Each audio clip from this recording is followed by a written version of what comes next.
Welcome to Psych Waves, where we review emerging and current holistic treatments in psychiatry while learning to better understand the workings of our own minds.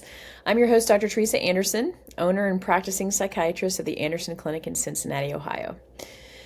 Today, instead of current topics in culture or the environment, we're actually going to wander inside a bit and do some house cleaning.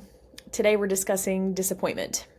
Not the sexiest topic, I know, but one definitely worth discussing. This will be part of our Elephant in the Room series. You know, all the stuff that's there and should probably be discussed that nobody really wants to talk about. Yeah, those topics. We've all been there, worked our butts off for weeks on a term paper only to receive a mediocre grade, getting set up by a friend who promises an instant connection to only leave the date thinking, meh.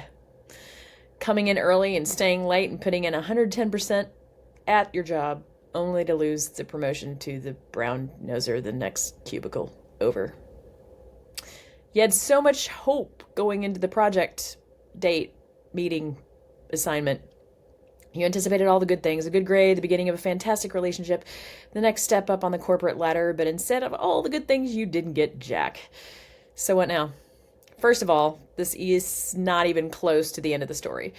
The first disappointment that you feel is not receiving what you anticipated getting is only momentary, believe it or not. It's the judgment calls you make after that, mainly about yourself, that become the problem. What do I mean by that? So part of my training involved a significant amount of work at the VA hospital, learning how to treat veterans for depression, anxiety, and a lot of post-traumatic stress. My focus in psychotherapy sessions was mainly PTSD for the most part. There was a very significant pattern I started noticing among the folks that had experienced a trauma. Almost all had either witnessed or been a part of a near-death meeting or experience, usually during wartime or training exercises. And while that thing nearly killed them, or could have, that wasn't the focus of our discussions. That wasn't the main problem, believe it or not. It's the main focus of our conversation was all the judgment calls they made about themselves relating to the trauma. Comments like, I should have been there. It should have been me, not him. I could have done something different, better, faster than the following labels they inferred about themselves because all of the judgment calls they made. Fill in all the negative, nasty adjectives you could possibly think of. For instance, if a person had walked through the jungle next to a friend and their friend was the one that stepped on a mine or a trap, their friend died instead of them, they might say it should have been me, or the only reason he was ahead of me was because I had to go to the bathroom and I was running late. I should have been leading the charge. So then they go down a destructive swirl, believing they aren't a good enough person because of the negative outcome. And as in most people who have experienced trauma, they want to have the illusion of control of a situation where they are only a victim of circumstance or even an accident. If they place the blame on their own shoulders, somehow that translates as being able to control the next situation if it happens where they feel helpless and out of control. Because blaming themselves and taking responsibility for something that they couldn't possibly own somehow feels better than having no choice in the outcome or just being a victim of fate or circumstance. There are several problems with this.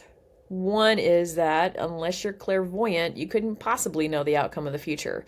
You would have changed the outcome if you could have. Second, acknowledge that it feels awful to not be in control of a given situation. Sometimes you're the boss or you're heading up a project, so the responsibility is definitely on your shoulders, but outside of those circumstances, it's not on you, or at least not all of it.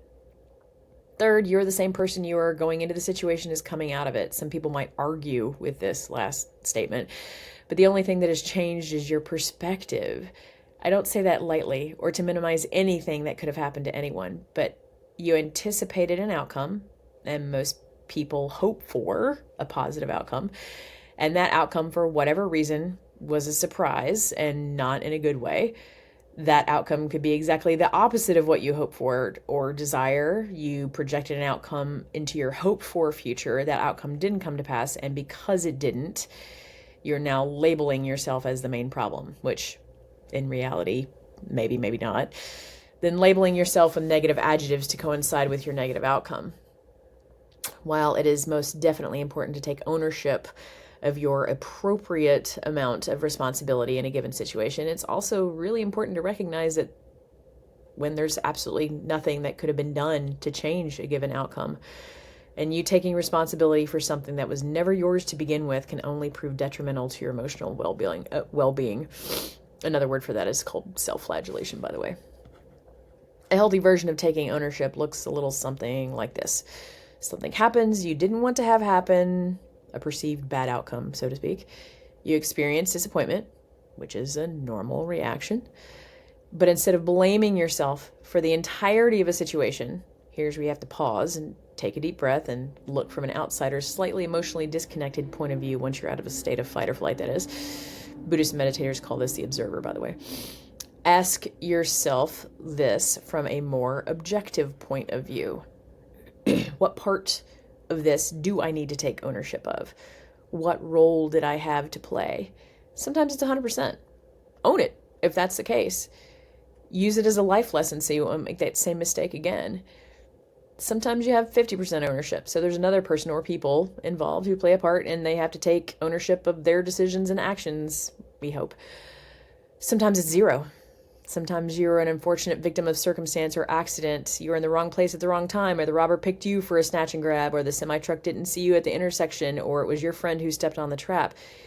In those cases, especially when there was absolutely nothing that could have been done differently, those are the cases when you need to give yourself the most grace, the most compassion, the most kindness, the most forgiveness. And also recognize that calling yourself names, beating yourself up, or taking ownership of an impossible situation will not make your situation any better, only worse. You are playing judge, jury, and executioner. You wouldn't wish that on anybody, so it's really not fair to you. So when you do have at least part, if not all, ownership in a situation, you need to both give yourself grace, but you also need to assume responsibility for your actions, or inaction, as it were. Not only so you can hopefully fix whatever went wrong, but also make reparations to the relationship, the project, the situation, or circumstance, or if it's too late, take it as a life lesson to learn from it so you don't make the same mistake again in the future, we hope. And remember, absolutely nothing changed from one moment to the next to change the person that you are inside. Only your feelings and perceptions have changed. And sometimes feelings are liars. Beating yourself up, strangely, is actually taking the easy way out, and it can also lead to feelings of depression and hopelessness over time if repeated constantly. While verbally berating yourself may be consistent with your current negative mood, it's just a distraction from dealing with the real problem you're trying to avoid, which is the feelings of disappointment. So accept that you feel the disappointment. Give yourself grace for the amount that was absolutely not your fault. Take ownership of the part that you can take ownership of. Accept the outcome and move forward with a lesson. This is just our first of many elephants in the room. If you found this information helpful, please like, subscribe, and follow us. Tell your friends. Follow on the podcast Psych Waves and Apple and Spotify, or on our TikTok at Anderson Clinic Cincy with a Y. And if you happen to be in the Cincinnati area and are looking for assistance with treatment-resistant depression, anxiety, or PTSD, please give us a call at 513-321-1753 or check us out at www.andersonclinic.net. Start feeling better faster.